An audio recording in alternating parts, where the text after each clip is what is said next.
매일 공감 연습 문제 114번. 감정 알아차리는 방법. 그럼 어떻게 감정을 알아차릴까? 방법에 대해서 알려드리도록 하겠습니다. 첫 번째가 호흡에 집중하기입니다. 이제 감정이 격해질 때 이게 잠시 멈추고 깊은 호흡을 하게 되면 이 호흡은 우리의 그 자율신경계에서 우리가 조절할 수 있는 유일한 겁니다. 그래서 이 호흡을 하게 되면 자율신경계를 심호흡을 하면 안정이 되면서 감정이 안정이 되거든요. 그래서 이게 안정이 된 상태에서 감정을 갖다가 확인할 수 있어요. 그러니까 감정이 막 휩싸일 때, 이럴 때 이 호흡을 하면서 약간 안정이 되면 지금 나는 무엇을 느끼고 있을까라고 묻고 그 감정을 한번 그 어떤 감정인지를 확인하는 겁니다. 인식하는 겁니다. 두 번째, 감정 일기 쓰기. 아주 좋은 겁니다.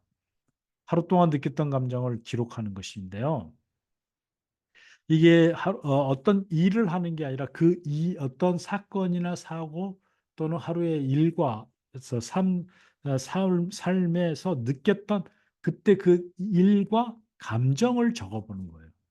이게 힘들면 감정 카드를 이용해도 좋습니다. 아이들은 감정 카드를 이용해서 잘 이야기할 수 있습니다.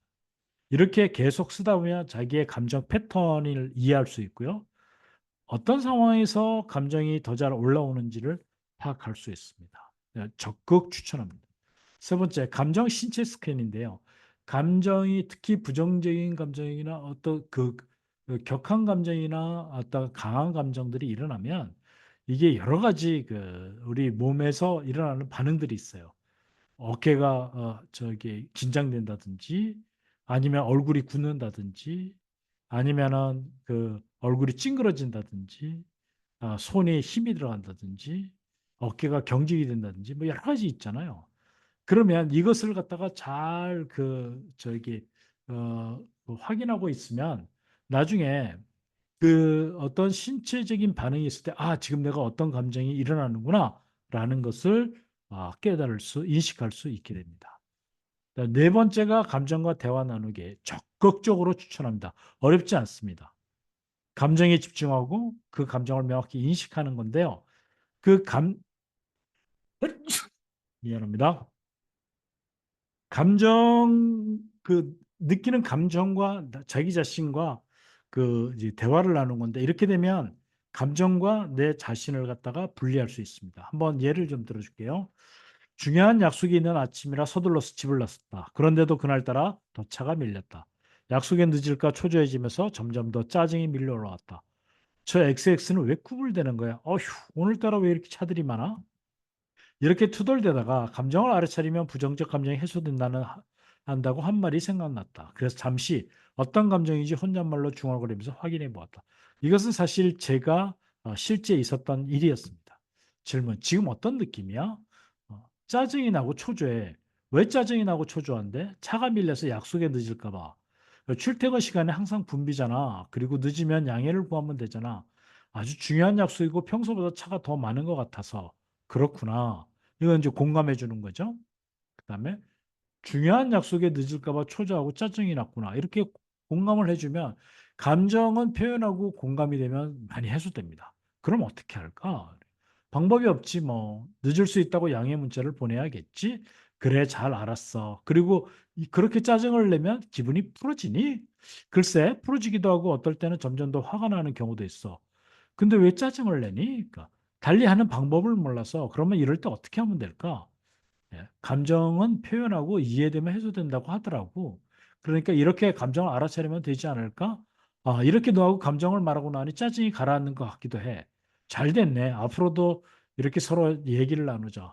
사실 이렇게 하면서 제 짜증이 많이 해소됐습니다. 이렇게 외부 자극에 감정이 압도되어서 막 짜증이 나고 화가 나려고 할 때 이게 이럴 때 내가 지금 여러 가지로 짜증이 나는구나라고 감정을 알아차리면 이렇게 감정을 추스리거나 해소가 될 수 있습니다. 카페에는 예화 두 개가 더 나와 있으니까 여러분 참조하십시오. 매일 공감 연습 문제 114번 복수 문제 풀어보겠습니다. 감정을 알아차리기 위해 어떤 방법이 가장 효과적인가요? 1번 다른 사람과 감정 나누기. 2번 감정을 억누르고 지나가기. 이건 틀린 얘기죠. 3번 심호흡을 통해 현재의 상태를 인식하기. 이게 정답입니다. 4번 부정적인 감정을 무시하기. 3번입니다. 2번 감정이기를 쓰는 목적이 무엇인가요? 하루를 회상하며 감정을 억누르기 위해. 이거는 회상하는 건 맞는데 억누르는 것은 잘못된 이야기입니다. 다양한 감정을 인식하고 감정 패턴을 이해하기 위해. 2번이 정답이죠. 3번 일상에서 생긴 감정을 모두 기억하기 위해. 이거는 기억할 수도 없고 또 기억한다고 해도 별 그렇게 득이 되지 않습니다. 4번 타인의 감정을 기록하기 위해. 타인의 감정을 기록하기 위한 거는 타인의 감정은 우리가 알 수도 없고 또 눈치챈다고 해도 그걸 굳이 기록할 이유는 없겠죠. 정답은 2번입니다. 3번 감정이 신체에 미치는 영향은 무엇인가요? 1번 신체적 반응을 일으키지 않는다. 이거는 틀린 얘기고요. 2번 감정은 신체적 긴장감으로 나타날 수 있다. 이게 맞는 얘기고요. 3번 신체의 감정이 전혀 영향을 주지 않는다. 영향을 줍니다. 4번 감정은 신체와 전혀 관계없다. 관계가 있습니다. 4번 감정과 대화 나누기 방법이 중요한 이유는 1번 감정을 더 혼란스럽게 만들 수 있기 때문이다. 혼란스러운 게 아니라 명확해지겠죠. 2번 감정을 인식하고 정리하는데 도움이 되기 때문이다. 2번이 정답이고요. 3번 문제를 더 어렵게 만들기 위해서 이거는 말이 안 되고요. 4번 감정을 억누르는데 효과적이기 때문에 네. 감정을 억누르는 것이 아닙니다. 네. 5번 감정을 알아차리기 위한 가장 효과적인 방법 중 하나는 무엇인가요? 1번 감정을 억누르고 무시하는 것. 이건 틀린 얘기고요. 2번 스스로 감정에 이름 붙이고 인식하는 거. 이게 정답이죠. 3번 감정이 지나가길 기다리는 거. 회피하는 건데 이렇게 회피가 되지 않습니다. 4번 다른 사람의 감정을 따라가는 것. 네, 이것도 틀린 얘기고요. 정답은 2번입니다. 감사합니다. 소통과 공감으로 만드는 성공적인 행복한 인생 소홍성이